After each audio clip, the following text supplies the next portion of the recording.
ঈসা আলাইহিস সালাতু ওয়াস সালাম একবার পথ চলতেছিলেন, হঠাৎ করে একটা কবরের পাশে উনি গেলেন। এক লোক বলল, হে ঈসা পয়গম্বর, আপনি নাকি আল্লাহর হুকুমে কবর থেকে মানুষ জীবিত করতে পারেন? যদি আপনি এই কবর থেকে মানুষটা জীবিত করতে পারেন, তাহলে এই মুহূর্তে আমি কালমা পড়ে মুসলমান হয়ে যাব। আল্লাহর নবী ঈসা কবরের পাশে দাঁড়ায় বললেন, এ আল্লাহর বান্দা, এই মুহূর্তে আল্লাহর হুকুমে উঠে যাও। সঙ্গে সঙ্গে এই লোকটা উইটা ঈসা নবীকে সালাম দিলেন। আল্লাহু আকবার বলেন। ঈসা আলাইহিস সালাতু ওয়াস সালাম জিজ্ঞাসা করলেন, কে আপনি? আমি হলাম হযরত নূহ আলাইহিস সালাতু ওয়াস সালামের জমানায় ওনার সন্তান সাম। আমার নাম সাম। কি? সাম। আল্লাহর পয়গম্বর ঈসা বলেন, ওই যুগে তো মানুষের দাড়ি পাকতো না, চুল পাকতো না। কথাটা লক্ষ্য করেন মিয়া। ওই যুগে দাড়িও পাকতো না, চুলও পাকতো না। আপনার চুলগুলো দাড়িগুলো কেন পাকলো? আহা, আমার ভাইরা, এমন সময় ওই ঈসা আলাইহিস সালাতু ওয়াস সালাম বললেন, আরে ভাই ঈসা, আজরাইল জামাকে কষ্ট দিয়েছিল, মৃত্যুর সময় আমার কত কষ্ট হয়েছিল। আজরাইলের ভয়ঙ্কর চেহারা দেখার পরে আমার চুলগুলো পেকে গেছে, দাড়িগুলো পেকে গেছে। আরে পয়গম্বর ঈসা, আমি আর মরতে চাই না। এবার ঈসা আলাইহিস সালাতু ওয়াস সালাম বলেন, কেন তুমি মৃত্যুকে এত ভয় পাও? ওই যে আজরাইল আমাকে কত কষ্ট দিয়া জান কবজ করেছিল, আজকে 350 বছর হওয়ার পরেও, 3500 বছর হওয়ার পরেও সেই মৃত্যুর কথা আমি এখনো বলতে পারি নাই। ওই মৃত্যু একদিন আমাদের সামনে হাজির হইবনি। আর একটু জোরে এখন, হাজির হইবনি। ওই মৃত্যুর কথা স্মরণ করে বেশি বেশি নেক আমল করার দরকার আছে নেই? আর একটু জোরে কর। আমার ভাইরা রে, মৃত্যুর হাত থেকে কেউ বাঁচতে পারবে না। দিনের নবী রাহমাতুল লিল আলামিন যেদিন মৃত্যুবরণ করবেন, হযরত ফাতিমা জহরা রাদিয়াল্লাহু তাআলা আনহাকে ডাক দিলেন, ফাতিমা গো, আজরাইল আমার দরজার সামনে দাঁড়ায় রয়েছে। ওগো ফাতিমা, তুমি আবার হুজরার দরজা খুলে দাও। যেই মাত্র ফাতিমা জহরা রাদিয়াল্লাহু তাআলা আনহা দরজা খুললেন, এমন সময় লক্ষ্য করে দেখেন একজন মানুষ, মাথা আকাশে পা দুটা জমিনে, সঙ্গে সঙ্গে দরজা লাগায় ফেললেন। আব্বা, জীবনে কত জায়গাতে গেলাম, কত মানুষ দেখলাম, আব্বা গো, এমন মানুষ তো আমি জীবনে কোনোদিন দেখি নাই। মাথা আকাশে পা দুটা জমিনে। এমন সময় আল্লাহর নবী রাহমাতুল লিল আলামিন চোখের পানিগুলো ছেড়ে ছেড়ে কান্দে। মা, মা গো, উনি হলেন এমন একজন লোক, এমন একজন ব্যক্তি গো মা, কিছুক্ষণের ভিতরে গো মা তোমার বাবাকে নিয়ে যাবে, চিরকালের জন্য গো মা তোমাকে এতিম বানায়া ফেলবে। সুবহানাল্লাহ বলেন, সুবহানাল্লাহ। এই মিয়া, বাংলাদেশের বিভিন্ন জায়গাতে যখন ওয়াজ করি, মাঠ বোঝা জায়গা, আজকে এলাকাতে আইলাম, সি সি সি, আমাদের এলাকার মানুষ এত মন মস্ত হইছে। এরা ভাবছে কি, এই ছেলেরা কয়েকদিনের ভিতরে, 4-5 দিনের ভিতরে অক্লান্ত পরিশ্রম করে এই মাহফিলের ব্যবস্থা করলেন, আর এই অবস্থা। লা ইলাহা ইল্লাল্লাহ। কিন্তু মানুষের উপস্থিতি দেখে আমি যে ধারণা করলাম, ছেলেরা যে এই মাহফিলের ব্যবস্থা করছে, মনে হয় এলাকার মানুষ খুব বিরক্ত। এত বড় গ্রাম, যে জায়গাটা করছে, মানুষ যদি আসতো তাহলে সেখানে সংকলন হওয়ার কথা না। আমি বিশেষভাবে এলাকাবাসীর প্রতি আবদার রাখবো, আপনারা দয়া করে বৎসরে একটা মাহফিলের আয়োজন করা হয়, আপনারা বাড়িতে না বসে মাহফিলে চলে আসুন। আজকের এই মাহফিলের যে প্রধান বক্তা হযরত মৌলানা মুফতি নাজিমউদ্দিন মাসুমি সাহেব, উনি এসে পড়ছেন। ইনশাল্লাহ কিছুক্ষণের ভিতরে, অল্প টাইমের ভিতরে আমরা ওনাকে দিয়ে দেব। আর বিশেষ করে যে সমস্ত ছেলেরা অক্লান্ত পরিশ্রম করে এই মাহফিলের ব্যবস্থা করছো, তোমরা দয়া করে একটু প্যান্ডেলের ভিতরে আসো। আমার মাইকের আওয়াজ যারা শুনতেছেন, এলাকার সন্তান হিসাবে আমি আপনাদেরকে অনুরোধ করে বলবো, ছেলেরা কষ্ট করে এই মাহফিলের ব্যবস্থা করছেন, আপনারা দয়া করে এই মাহফিলে আসুন। আমার ভাইরাম, আমি আপনাদের সামনে কোরআনুল কারীম থেকে সূরা আর রহমানের প্রথম দিক দিয়ে কয়েকটা আয়াতে কারিমা তেলাওয়াত করেছি। আসলে আল্লাহ রাব্বুল আলামিন এই 18,000 মখলুকাতের মধ্যে আল্লাহ আমাদেরকে সবচাইতে শ্রেষ্ঠ মাখলুক হিসেবে আল্লাহ ঘোষণা করেছেন। জোরে কোন ঠিক কিনা? আপনারা যেভাবে বইসুন, একটু লাইরা সুরা বইন আর আমার সাথে কিছু কথাবার্তা বললেন। গতকাল আমার মাহফিল ছিল আতিকুরা, আজকে কেন আগামীকাল রায়পুরা, এর পরের দিন আবার যেমন অনেক দূর টাঙ্গাইলে। আমারও শরীরের মতিগতি তেমন ভালো না, ঘুমের খুব দরকার। এই জন্য 18,000 মখলুকাতের মধ্যে সবচেয়ে আল্লাহ সম্মানিত মখলুক বানাইছেন মানুষকে। কাকে? যদি কোন কারে কথা বলে গুণাটন হইব তো কোন কাকে? আল্লাহ বলেন ওয়ালাকাদ কাররামনা বনি আদম, আমি আদম সন্তানকে সম্মানিত করে সৃষ্টি করেছি। জোরে কোন আল্লাহু আকবার। এ আদম সন্তান, আমি আল্লাহ রাব্বুল আলামিন, আমরা সবাই দুনিয়াতে মানুষ হিসেবে এসেছি, কিন্তু সবাই প্রকৃতপক্ষে কেউ যদি মানুষের মতো মানুষ হতে চায়, তাহলে কোরআনের শিক্ষা ছাড়া একটা মানুষ প্রকৃত মানুষ হতে পারে? জোরে কোন পারে না। যার ভিতরে কোরআনের শিক্ষা নাই, এই লোকটা কোনোদিন প্রকৃত মানুষ হতে পারবে না। আমার ভাইরাম, আসলে আমি একটা বিষয়ের উপর আলোচনা করার জন্য আমার একটা ইচ্ছা ছিল, কিন্তু আপনাদের উপস্থিতি দেখিয়া সব কিছু আমি ভুলে ফেললাম। আমরা কেন ওয়াজে আসি না? আমরা কেন আখিরাতের দিকে ধাবিত হই না? এর কিছু কারণ আছে। এর মধ্যে একটা কারণ হলো আমরা দুনিয়ার লোভে পড়ে গেছি। কিসের লোভে? জোরে কোন কে লোভে? দুনিয়ার লোভে আমরা পড়ে গেছি। কোনো একটা মানুষ যদি গুনাহ করে ফেলে, গুনাহ করতে করতে করতে করতে সে গুনার পরিমাণ যত বাড়াবে, তার অন্তঃকরণে কলিজার মধ্যে কালো দাগগুলো আস্তে আস্তে আস্তে আস্তে বাড়বে। কি হবে? আস্তে আস্তে বাড়বে, গুনাহও বাড়বে। একদিন না একদিন তার সমস্ত কলিজা অন্তঃকরণটা গুনাহে ভরপুর হয়ে যাবে। কোনো একটা মানুষের অন্তঃকরণ যদি গুনার দ্বারা ভরপুর হয়ে যায়, তাহলে এই লোকটার কাছে আপনি কোরআন হাদিসের কথা বললে, আখিরাতের কথা বললে, তার কাছে ভালো লাগবে? ভালো লাগবে? দুনিয়ার জন্য এমন পাগল হলাম, আখিরাত কি জিনিস এটা আমরা মনেই নাই। কি নাই? মনেও নাই।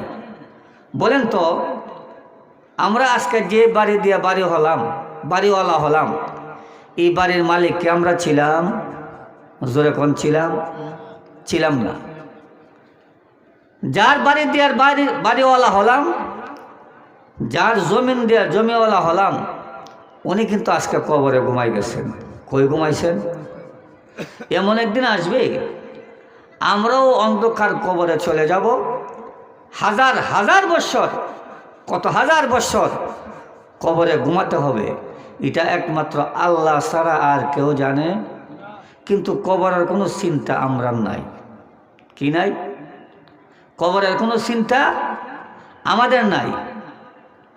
আল্লাহ রসুল বলেন আকসিরু যিকরাহা জিমিল লাযাতিল মউত, তোমরা সেই মৃত্যুকে বেশি বেশি স্মরণ করো যেই মৃত্যু দুনিয়ার সমস্ত স্বাদকে মুহূর্তের মধ্যে বিনাশ করে দিবে, কেটে দিবে। জোরে কোন ঠিক কিনা?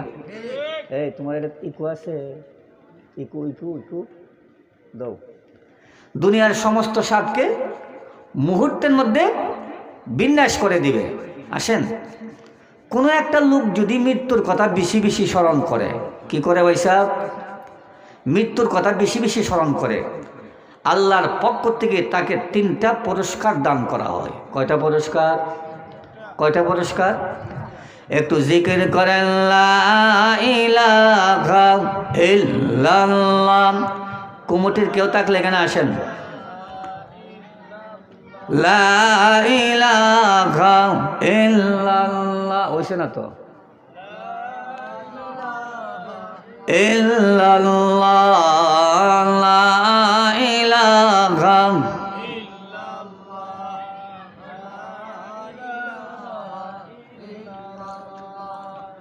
লা ইলাহা লা ইলাহা বক্স চলে না?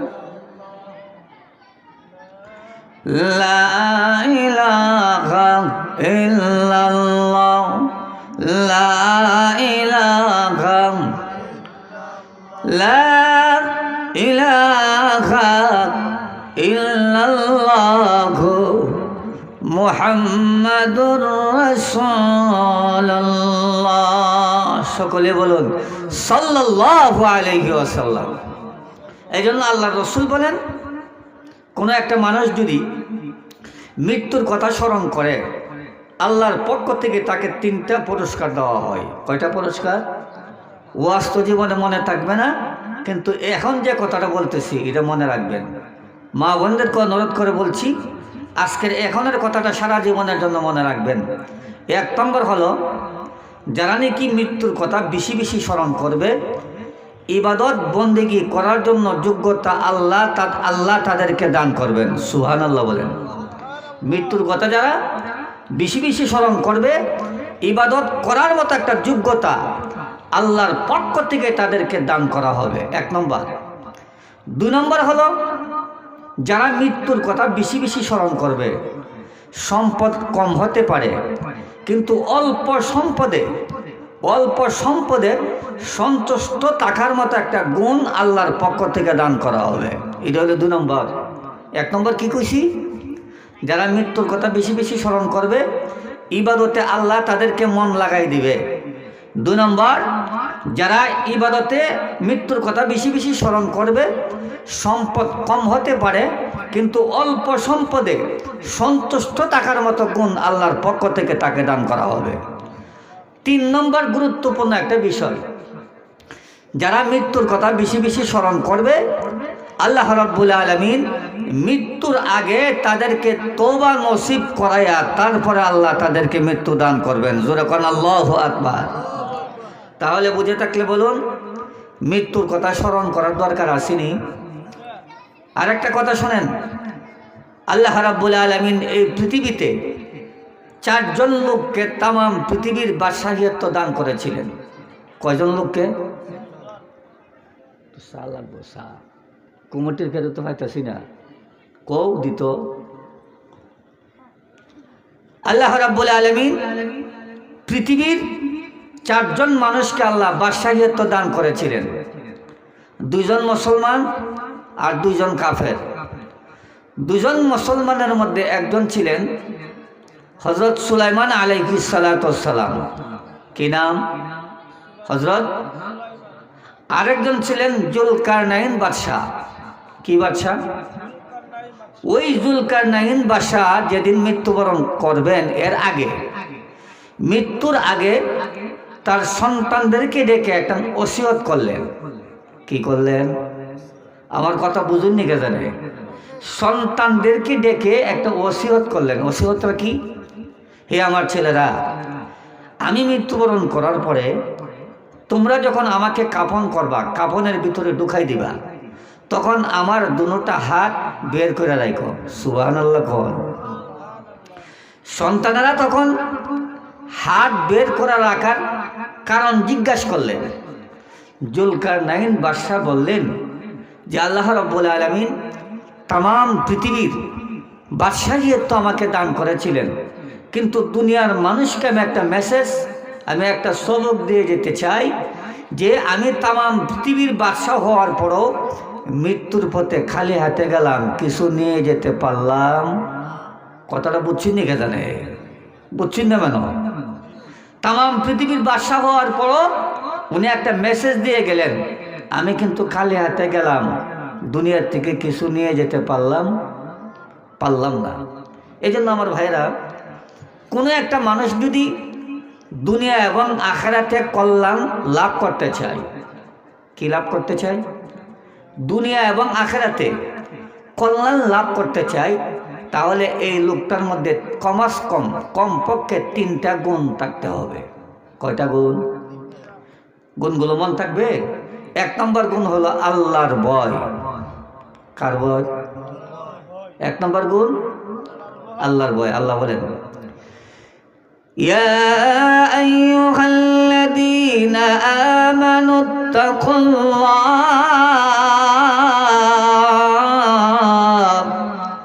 হাক্কা তুকাতিহি ولا تموتن إلا وأنتم مسلمون।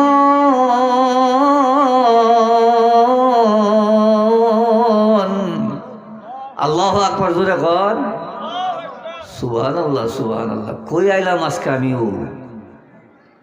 ইয়া আইয়ুহাল্লাযীনা আমানুত্তাকুল্লাহ, হে ঈমানদাররা, তোমরা আল্লাহকে ভয় করার মতো ভয় করো। কি করো? বাবা তুমি কেন বলো? তোমরা আল্লাহকে ভয় করার মতো ভয় করো। ওয়ালা তামুতুন্না ইল্লা ওয়া আনতুম মুসলিমুন, তোমরা কিন্তু মুসলমান না হইয়া মৃত্যুবরণ করিও। কথাটা শোনেন। প্রথম আল্লাহ বললেন, হে ঈমানদাররা, তোমরা আল্লাহকে ভয় করার মতো ভয় করো। আয়াতের দ্বিতীয় অংশে আল্লাহ বললেন, ওয়ালা তামুতুন্না ইল্লা ওয়া আনতুম মুসলিমুন, তোমরা কিন্তু মুসলমান না হইয়া মৃত্যুবরণ করিও। তাফসীরের কিতাবে লেখছে, কোনো একটা মানুষ যদি আল্লাহকে ভয় করার মতো ভয় করে, কথাটা লক্ষ্য করেন, কোনো একটা মানুষ যদি আল্লাহকে ভয় করার মতো ভয় করে, এই লোকটা কি মুসলমান হওয়ার আর বাকি থাকে? জোরে কর, বাকি থাকে না। এজন্য দুনিয়া এবং আখিরাতে কোনো একটা মানুষ যদি ইজ্জত সম্মান, দুনিয়াতে সম্মান লাভ করতে চায় আর পরকালে জাহান্নামের আগুন থেকে মুক্ত হয়ে জান্নাত লাভ করতে চায়, প্রথম নম্বর যে গুণ, সেটা হলো আল্লাহর ভয় কলিজার মধ্যে ঢুকাতে হবে। কার ভয়? আল্লাহর ভয় কলিজার মধ্যে ঢুকাতে হবে। এর একটা উদাহরণ হলো, ওমর রাদিয়াল্লাহু তাআলা আনহুর জামানায় এক যুবক, উনি 5 ওয়াক্ত নামাজ পড়তেন, ইবাদতগার যুবক ছিলেন। তাফসীরের কিতাবে লেখছে, ওই যুবকের চরিত্র নষ্ট করার জন্য একজন সুন্দরী রূপসী মেয়ে প্রতিদিন সাজসজ্জা করে তাকে প্রেম নিবেদন করত। কিন্তু যুবক বলতেন, ইত্তাকুল্লাহ, হে যুবতী, তুমি আমাকে প্রেম নিবেদন করো, তবে শোনো, ইত্তাকুল্লাহ, আমি কিন্তু আল্লাহকে ভয় করি। আপনারা কি মনে করেন যুবকের ভিতরে আল্লাহর ভয় ছিল নি? এই জোরে এখন ছিল নি? কম না বেশি? কয় যুবতী, আমি তোমার কথায় সাড়া দিতে পারি না, তোমার প্রেম নিবেদনে আমি সাড়া দিতে পারি না, ইত্তাকুল্লাহ, আমি আল্লাহকে ভয় করি। আমার ভাইরাম, ওই যুবতী অনেক দিন ধরে চেষ্টা করতেছেন যে কেমন করে এই যুবকের চরিত্র নষ্ট করা যায়। হঠাৎ করে একদিন ঈশার নামাজের সময় যুবক যখন মসজিদে নামাজ পড়তে যাবে, এমন সময় সুন্দরভাবে সাজসজ্জা করে অর্ধলঙ্গ হইয়া ওই যুবক রাস্তার মধ্যে দাঁড়ায় রইলেন। কই দাঁড়ায় রইলেন? রাস্তায়। যুবক যখন ঈশান নামাজ শেষ করে রাস্তাটা রওনা হয়ে গেলেন, তখন যুবতী বললেন, যুবক রে, অনেক দিন ধরে চেষ্টা করতেছি তোমার সঙ্গে আমি প্রেম করার জন্য, তোমার ভালোবাসা পাওয়ার জন্য, কিন্তু এত চেষ্টা করার পরও একদিনও আমার কথায় তোমাকে ফালাইতে পারলাম না। তবে আজকে একটু প্রেম করো আর না করো, আমার দিকে একটু তাকাও। আমার ভাইরা, কিতাবে লেখছে যুবক যখন তাকালেন, তাকানোর সঙ্গে সঙ্গে শয়তান একটা কুমন্ত্রণা দিছে। কি দিছে? শয়তান। আচ্ছা, আমাদের সবচেয়ে বড় শত্রুর নাম কি? জোরে কই, নাম কি? হিন্দু বেটারে, খ্রিস্টান বেটারে, বেঈমানরে শয়তানে কোনোদিন প্ররোচনা দিবে না। দিবে কাকে? ইমানদারকে। দিবে কাকে? ইমানদারকে। যেই মাত্র শয়তান একটা কুমন্ত্রণা দিল, যুবক বলল, বারবার যেহেতু যুবতী আমাকে আহ্বান করে, আমি একবার তার দিকে তাকায় দেখি। যেই মাত্র তাকালো, তাকানোর সঙ্গে সঙ্গে তার ভালোবাসা তার অন্তঃকরণে ঢুকে গেল। এবার যুবক বলে, যুবতী তুমি যা বলবা সব আমি শুনবো। জোরে কন নাউজুবিল্লাহ। আর একটু জোরে কন। এখন যুবক যুবতী দুজন রাজি। এখন তার কোনো সমস্যা নাই। সমস্যা আছে? দুজন রাজি তাহলে কোনো সমস্যা আছে? একজন রাজি তাহলে আর একজন না থাকলে না সমস্যা। দুজন রাজি। যুবতী বলল, বহু দিনের আমার আশা আকাঙ্ক্ষা, আসো তোমাকে নিয়ে একান্ত গোপনে চলে যাব, নির্জন একটা গৃহে চলে যাব। আমার ভাই না, এবার যুবতী যুবককে নিয়ে নির্জন একটা গৃহে চলে গেলেন। যাওয়ার পরে যখন জিনায় লিপ্ত হবে, কিতাবে লেখছে, তখন যুবকের শরীরের মধ্যে একটা কম্পন সৃষ্টি হয়ে গেল। যখন আল্লাহু আকবার, আর যুবকের জবান দিয়ে বের হলো, ওয়ালিমান খাফা মাকামা রাব্বিহি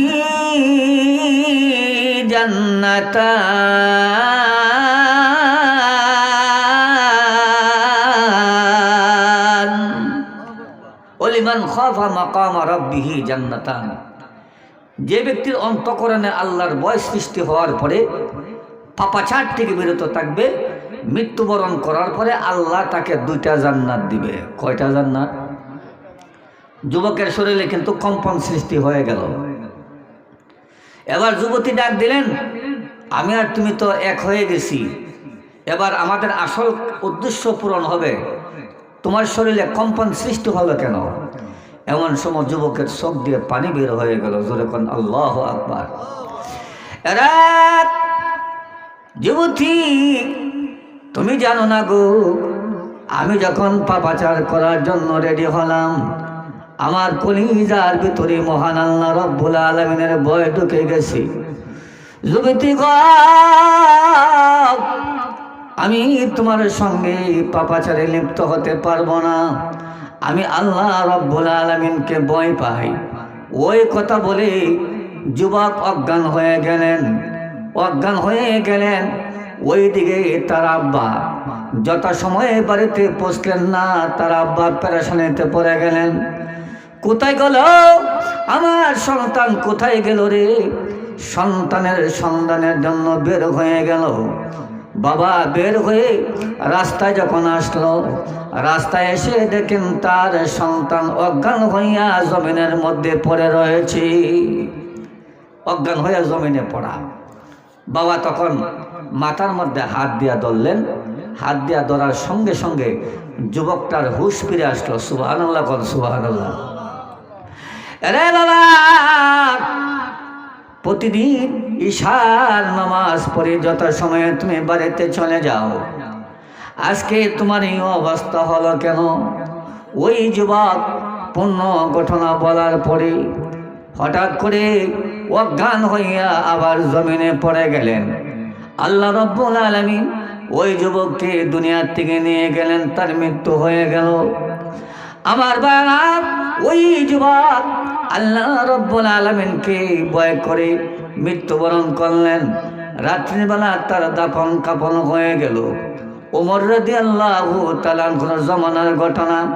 সকালবেলা যখন আমিরুল মুমিনিন ওমর রাদিয়াল্লাহু তাআলা আনহু ওই যুবকের মৃত্যুর খবর শুনলেন, তার বাবাকে ডেকে ডেকে বলেন, কিরে বাবা, তোমার সন্তান মৃত্যুবরণ করেছে, কেন আমাকে খবর দিলা না? আমি তো তার জানাজার নামাজ পড়তাম। এমন সময় তার বাবা ডেকে বলেন, আমিরুল মুমিনিন গো, আমার সন্তান জিনা করার জন্য গিয়েছিল, কিন্তু হঠাৎ করে তার অন্তঃকরণের ভিতরে আল্লাহর ভয় ঢুকেছি। যেই মাত্র আল্লাহর ভয় ঢুকে গেল, আমার সন্তান জিনা করে নাই, অপরাধ করে নাই, তারপরে গো আমার সন্তান মৃত্যুবরণ করেছি।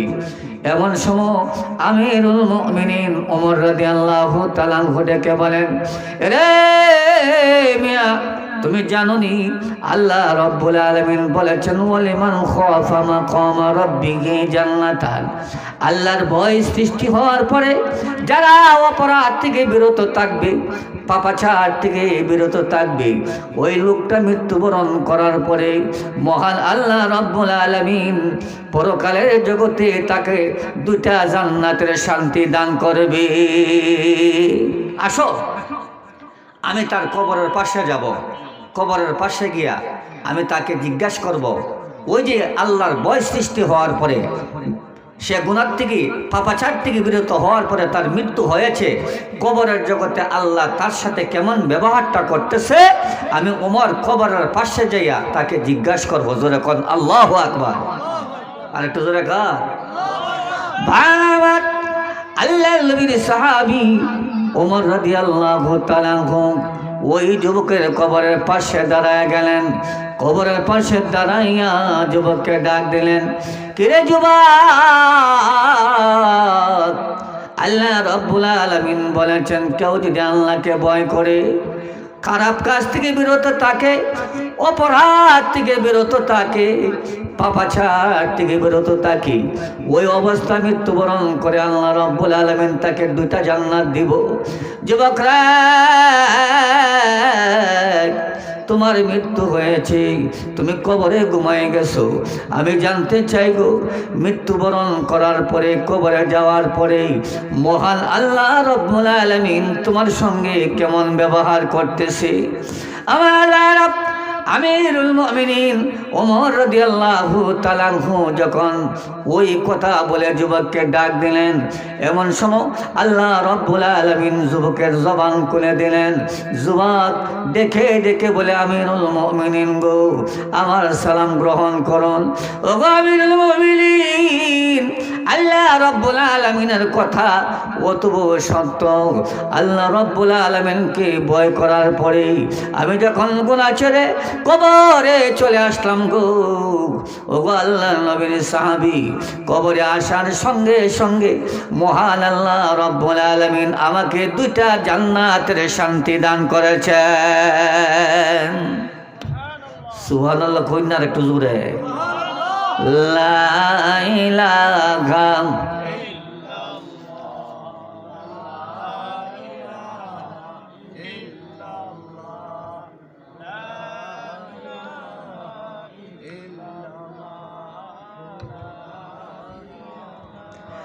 লা ইলাহা ইল্লাল্লাহু মুহাম্মাদুর রাসূলুল্লাহ। সকলে বলুন সাল্লাল্লাহু আলাইহি ওয়াসাল্লাম। আমি যে কথা বলতেছিলাম, কোনো একটা মানুষ যদি দুনিয়া এবং আখিরাতে ইজ্জত এবং সম্মান লাভ করতে চায়, তার তিনটা গুণের দরকার। এক নম্বর গুণ হইল যে আল্লাহকে ভয় করতে হবে। কাকে? মন থাকবনি। আমার মহিলা মা বোনেরা যারা আছেন, আমি আশা করি আমার এই কথাগুলো মনে রাখবেন। এক নম্বর গুণ হলো আল্লাহকে ভয় করার মতো ভয় করতে হবে। দুই নম্বর যে গুণটা, সেটা হলো এই কলিজার মধ্যে দুনিয়ার সকলের চাইতে, পিতামাতার চাইতে, আব্বার চাইতে, মার চাইতে সন্তানের চাইতে, এমনকি নিজের জানের চাইতে এই কলিজার মধ্যে বেশি মহাব্বত ঢোকাতে হবে নবী রহমতুল্লিল আলমিনের। জোরে কোন ঠিক কিনা? আর একটু জোরে কোন। যার কলিজায় রসুলের মহাব্বত নাই, এ কোনোদিন কামেল মোমেন হতে পারে। وقال رسول الله صلى الله عليه وسلم لا يؤمن أحدكم حتى أكون أحب إليه من والده وولده والناس أجمعين لا يؤمن أحدكم حتى أكون أحب إليه। আল্লাহ রসুল বলেন, যতক্ষণ পর্যন্ত দুনিয়ার সব কিছুর চাইতে, ছেলে মেয়ে পিতামাতা এমনকি জানের চাইতে আমি রসুলকে বেশি ভালো না বাসবা, ততক্ষণ পর্যন্ত তোমরা কামেল মোমেন হতে পারবা। সাহাবা একরামের ভিতরে রসুলের ভালোবাসা কম ছিল না বেশি ছিল? আর একটু জোরে কম। সাহাবা একরামের ভিতরে ছিল রসুলের ভালোবাসা অনেক বেশি। এজন্য সাহাবা একরাম দুনিয়া তো দামি ছিলেন, পরকালে তারা বিনা হিসাবে আল্লাহর তৈরি জান্নাতে যাবেন। জোরে কোন ঠিক কিনা? একজন সাহাবী যার নাম ছিল আব্দুল্লাহ। কি নাম? আব্দুল্লাহ। উনি কেন ইসলাম গ্রহণ করলেন, কেন রসুলের খেদমতে যান? এজন্য ওনার বাবা, ওনার চাচা এবং মা ওনাকে মারামারি করতেন, রাগারাগি করতেন, গালিগালাজ করতেন। একদিন আল্লাহর নবীর খেদমত থেকে যাওয়ার পরে তখন তার চাচা বলল, ওই তো তুমি বাড়িতে থাকবা, আর না হলে মুহাম্মদের কলমা ছাড়বা। উনি বললেন, বাড়ি ছাড়তে পারি, সম্পদ ছাড়তে পারি, চাচা তোমাকে ছাড়তে পারি, মা ছাড়তে পারি, কিন্তু কোনোদিন আল্লাহর নবীর কালেমা এবং আল্লাহর নবীর দরবার ছাড়তে পারবো? তখন ওনার চাচা রাগান্বিত হইয়া বাড়ির থেকে বের করে দিলেন। শুধু বের করে দিলেন না, ওনার পরনে যে কাপড়টা ছিল কাপড়টাও খুলে রেখে দিলেন। মা ও চাচার সাথে সাথে বলে, তুমি আমার বাড়ির থেকে বের হয়ে যাও। একবার উলঙ্গ হয়ে গেলেন। বিশাল সম্পদের মালিক ছিলেন, কিন্তু একবারে বাড়ির থেকে উলঙ্গ হয়ে বের হয়ে গেলেন। ওনার অন্তঃকরণের ভিতরে রসুলের মহব্বত কম ছিল না বেশি ছিল? আর একটু জোরে কর। আমার আল্লাহ নবীর সাহাবী আব্দুল্লাহ রাদিয়াল্লাহু তাআলা আনহুকে যখন বাড়ির থেকে বের করে দিল, উলঙ্গ করে যখন বাড়ির থেকে বের করে দিবে, এমন সময় আব্দুল্লাহ রাদিয়াল্লাহু তাআলা আনহু তার মাকে ডাক দিলেন, মা গো, একদিন না, 2 দিন না, দীর্ঘ 10 মাস 10 দিন তুমি আমাকে পেটে ধারণ করেছ। মা, তুমি কি আমাকে একটু আমার জন্য কি মায়া লাগে না গো মা? এরে মা, আমার চাচা উলঙ্গ করে আমাকে বাড়ির থেকে বের করে দিয়েছে, আমাকে একটা কাপড় দাও যাতে করে আমি আমার লজ্জাস্থানটা ডাকতে পারি। মায়ের মায়া লেগে গেল, মা ঘর থেকে এনে একটা কাপড় দিলেন। আব্দুল্লাহ রাদিয়াল্লাহু তাআলা আনহু ওনার লজ্জাস্থানটা ডেকে রহমাতুল লিল আলামিনের দরবারে চলে গেলেন। জোরে কোন আল্লাহু আকবার। গভীর রজনীতে আল্লাহ নবীর সাহাবী আব্দুল্লাহ রাদিয়াল্লাহু তাআলা আনহু রহমাতুল লিল আলামিনের হুজরা শরীফের সামনে দাঁড়ায় রইলেন। শেষ রজনীতে যখন আল্লাহ নবী রহমাতুল লিল আলামিন হুজরা শরীফ থেকে বের হলেন, এমন সময় দেখেন একজন লোক গুছা হয়ে দাঁড়িয়েছে, এমন ভাবে বেকা হয়ে দাঁড়িয়েছে। আমার নবী ডাকলেন, কে রে? এই গভীর রজনীতে তোমার শরীরে কাপড় নাই, কিছু নাই, তুমি দাঁড়ায় রয়েছ। এমন সময় আব্দুল্লাহ রাদিয়াল্লাহু তাআলা আনহু ডেকে বলেন, নবীজি গো, আমি হলাম আপনার আব্দুল্লাহ। কোন আব্দুল্লাহ তুমি? কোন আব্দুল্লাহ রে তুমি? ও গো নবীজি, আমি হলাম আমার ইসলাম গ্রহণ করার আগে আমার নাম ছিল আব্দুল উজ্জাম। ইসলাম গ্রহণ করার পরে আপনি আমার নাম আব্দুল্লাহ রেখে দিয়েছেন। এমন সময় আমার নবী ডাক দিলেন, আব্দুল্লাহ রে, তুমি তো ধনী লোকের ছেলে, সকাল বিকাল ভালো ভালো কাপড় পরিধান করে আমার খেদমতে আসতা, আজকে তোমার এই অবস্থা কেন হয়ে গেল? এমন সময় আব্দুল্লাহ রাদিয়াল্লাহু তাআলা ডেকে বলেন, নবীজি গো, কেন গো আপনার খেদমতে আসি? এজন্য আমার চাচা আমাকে বাড়ির থেকে বের করে দিয়েছে। শুধু বের করে দেয় নাই, আমাকে উলঙ্গ করে আমার কাপড়গুলো রেখে দিয়েছে। ও নবীজি, আমার আম্মা আমাকে একটা কাপড় দিয়েছেন, ওই কাপড় দিয়ে লজ্জাস্থান ডেকে আপনার সামনে হাজির হয়ে গেলাম। এমন সময় আল্লাহর নবী রাহমাতুল লিল আলামিন চোখের পানিগুলো ছেড়ে ছেড়ে কাঁদে, আব্দুল্লাহ রে, আমার জন্য ঘর ছেড়ে দিলা, বাড়ি ছেড়ে দিলা, সংসার ছেড়ে দিলা, কিরে আব্দুল্লাহ, আমি নবী রাহমাতুল লিল আলামিন তোমার জন্য কাপড়ের ব্যবস্থা। 4 নম্বর গুণ হলো মৃত্যুর কথা সব সময় সর্ব অবস্থায় স্মরণ রাখতে হবে। সুবহানাল্লাহ, সুবহানাল্লাহ। আমার ভাইরা, কেউ কারো দিকে তাকাবেন না, কয়েক মিনিটের ভিতরে আমি আমার বয়ান শেষ করে দিচ্ছি। আমার ভাইরা রে, দুনিয়াতে সে পরকাল বলে গিয়েছো।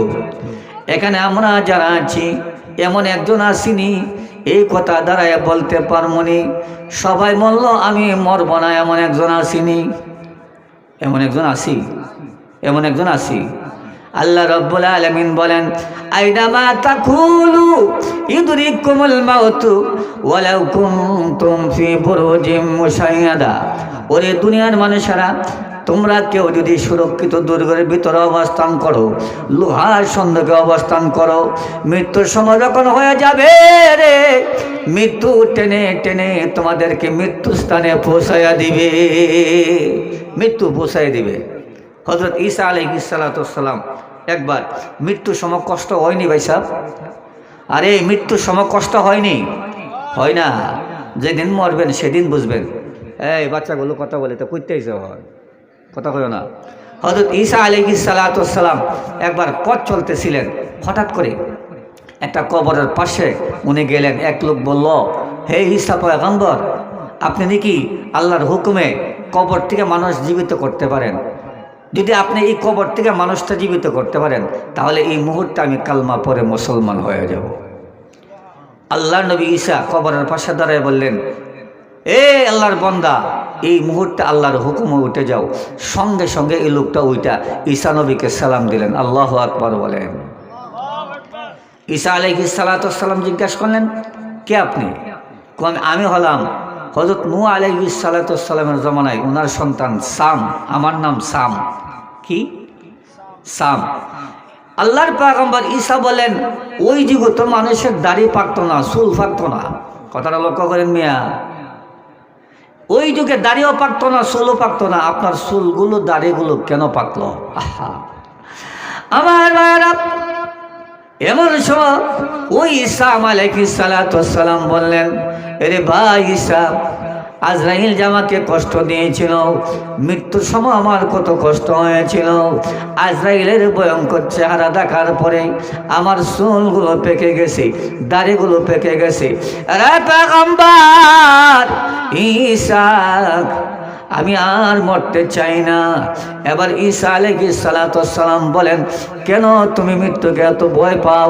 ওই যে আজরাইল আমাকে কত কষ্ট দিয়া জান কবজ করেছিল, আজকে 350 বছর হওয়ার পরেও, 3500 বছর হওয়ার পরেও সেই মৃত্যুর কথা আমি এখনো বলতে পারি নাই। ওই মৃত্যু একদিন আমাদের সামনে হাজির হইবনি। আর একটু জোরে এখন, হাজির হইবনি। ওই মৃত্যুর কথা স্মরণ করে বেশি বেশি নেক আমল করার দরকার আছে নেই? আর একটু জোরে কর। আমার ভাইরা রে, মৃত্যুর হাত থেকে কেউ বাঁচতে পারবে না। দিনের নবী রাহমাতুল লিল আলামিন যেদিন মৃত্যুবরণ করবেন, হযরত ফাতিমা জহরা রাদিয়াল্লাহু তাআলা আনহাকে ডাক দিলেন, ফাতিমা গো, আজরাইল আমার দরজার সামনে দাঁড়ায় রয়েছে। ওগো ফাতিমা, তুমি আবার হুজরার দরজা খুলে দাও। যেই মাত্র ফাতিমা তু জহরা রাদিয়াল্লাহু তাআলা আনহা দরজা খুললেন, এমন সময় লক্ষ্য করে দেখেন একজন মানুষ মাথা আকাশে পা দুইটা জমিনে, সঙ্গে সঙ্গে দরজা লাগায় ফেললেন। আব্বা, জীবনে কত জায়গাতে গেলাম, কত মানুষ দেখলাম, আব্বা গো, এমন মানুষ তো আমি জীবনে কোনোদিন দেখি নাই। মাথা আকাশে পা দুটা জমিনে। এমন সময় আল্লাহ নবী রাহমাতুল লিল আলামিন চোখের পানিগুলো ছেড়ে ছেড়ে কান্দে। মা গো, উনি হলেন এমন একজন লোক, এমন একজন ব্যক্তি গো মা, কিছুক্ষণের ভিতরে গো মা তোমার বাবাকে নিয়ে যাবে, চিরকালের জন্য গো মা তোমাকে এতিম বানায়া ফেলবে। সুবহানাল্লাহ বলেন, সুবহানাল্লাহ। এই মিয়া, বাংলাদেশের বিভিন্ন জায়গাতে যখন ওয়াজ করি, মাঠ বোঝা জায়গা, আজকে এলাকাতে আইলাম, সি সি সি আমাদের এলাকার মানুষ এত মন নষ্ট হইছে। এরা ভাবছে কি, এই ছেলেরা কয়েকদিনের ভিতরে, 4-5 দিনের ভিতরে অক্লান্ত পরিশ্রম করে এই মাহফিলের ব্যবস্থা করলেন, আর এই অবস্থা। লা ইলাহা ইল্লাল্লাহ, লা ইলাহা ইল্লাল্লাহ, লা ইলাহা, লা ইলাহা ইল্লাল্লাহ মুহাম্মাদুর রাসূলুল্লাহ সাল্লাল্লাহু আলাইহি ওয়াসাল্লাম বলেন। প্রধান বক্তাকে নিয়ে আসেন, প্রধান বক্তাকে নিয়ে আসেন। আমার ভাইরা, আল্লাহ নবী রাহমাতুল লিল আলামিন ডেকে বলেন, মা গো, উনি এমন একজন ব্যক্তি গো মা, কিছুক্ষণের ভিতরে তোমার মা বাবাকে নিয়ে যাবে, চিরকালের জন্য গো মা তোমাকে এতিম করে ফেলবে। এমন সময় ফাতিমা তু জহরা রাদিয়াল্লাহু তাআলা আনহা কান্দে। আব্বা গো, আপনি যদি চলে যান, আমি বাবা বলে কাকে ডাক দিব? হাসান হুসাইনকে নিয়ে আমি কোথায় যাব গো আব্বা? আব্বা, আমি আপনাকে মরতে দিব না। এমন সময় আল্লাহ নবী রাহমাতুল লিল আলামিন ডেকে বলেন, মা গো, ও মা, মরণের হাত থেকে কেউ বাঁচতে পারবা না গো মা।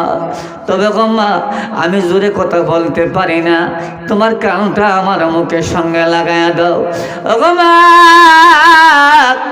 আমি কিছু দিনের জন্য গো মা তোমাকে এতিম করে আমি মদিনার মাটির নিচে ঘুমাতে যাব।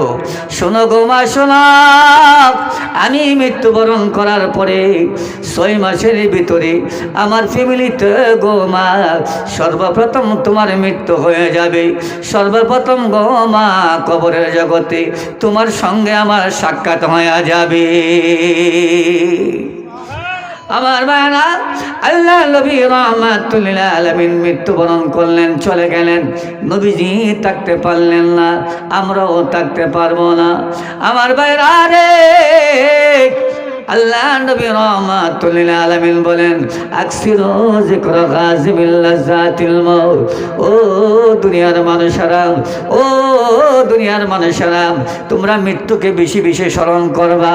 মৃত্যুকে যদি বেশি বেশি স্মরণ করতে পারো, আল্লাহ রাব্বুল আলামিনের ভয় তোমাদের অন্তরে ঢুকে যাবে।